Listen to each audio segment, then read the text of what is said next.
আসসালামু আলাইকুম ওয়া রাহমাতুল্লাহি ওয়া বারাকাতুহু আলহামদুলিল্লাহি ওয়াসসালাতু ওয়াসসালামু আলা রাসূলিল্লাহ وبه قال حدثنا أبو معاوية حدثنا الأعمش عن أبي سفيان عن جابر قال رسول الله صلى الله عليه وسلم ما من ذكر ولا أنثى إلا وعلى رأسه حرير معقود ثلاث عقاد حين يرقد فإن استيقظ فذكر الله تعالى انحلت عقدة فإذا قام فتوضأ انحلت عقدة فإذا قام إلى الصلاة انحلت عقده كلها।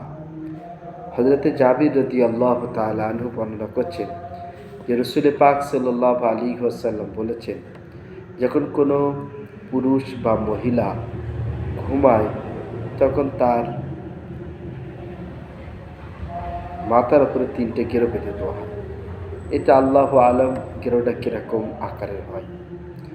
তো হাদিসের মধ্যে এসে জাবির রাদিয়াল্লাহু আনহু বলছেন যে যখন কোনো পুরুষ বা মহিলা ঘুমায় তার মাথায় 3টে গেরো বেঁধে দেওয়া হয়। যখন সে ঘুম থেকে ওঠে আল্লাহ তাআলা জিকির করে, অর্থাৎ ঘুম থেকে ওঠার দোয়া আলহামদুলিল্লাহিল্লাযী আহইয়ানা বা'দা মা আমাতানা ওয়া ইলাইহিন নুশুর পড়ে নেয়, তখন একটা গেরো খুলে দেওয়া হয়। আবার যখন ওযু করে আল্লাহ তাআলা তার দ্বিতীয় গিরা খুলে দেন। আবার যখন নামাজের জন্য দাঁড়িয়ে যান তখন তার তৃতীয় গিরাও খুলে দেওয়া হয়। বোঝা গেল, যখন কোনো মানুষ শোয় তাহলে সে যদি শোয়ার পরে ওঠার সময় দোয়া পড়ে না, ওযু করে না, নামাজ পড়ে না, তাহলে তার গিরা বাধাই থাকে। এটা আল্লাহু আলম কিরকম গিরা হয়। তবে হাদিসের মধ্যে একটা হাদিসের মধ্যে যে রাসূল পাক সাল্লাল্লাহু আলাইহি ওয়াসাল্লাম বলেছেন যে যখন নামাজের টাইম পার হয়ে যায়, ফজরের সময় কোনো বান্দা ওঠে না, তখন শয়তান তার নাকে পেশাব করে দিয়ে পালায়। কিতাবের মধ্যে লেখা হয়েছে যে শয়তান ঠিক নামাজের টাইমে এসে তার বিছানা গরম করে দেয়, বলে শো, আরও সময় আছে, আরও সময় আছে, আরও সময় আছে। আর যেই নামাজের টাইমটা পার হয়ে যায় তখন নাকে পেশাব করে দিয়ে পালায়।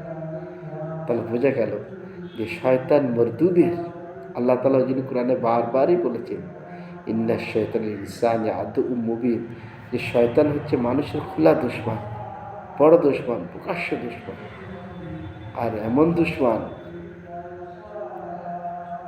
যে দুশমনের কথা শুনলে তার আখিরাত বরবাদ হয়ে যায়।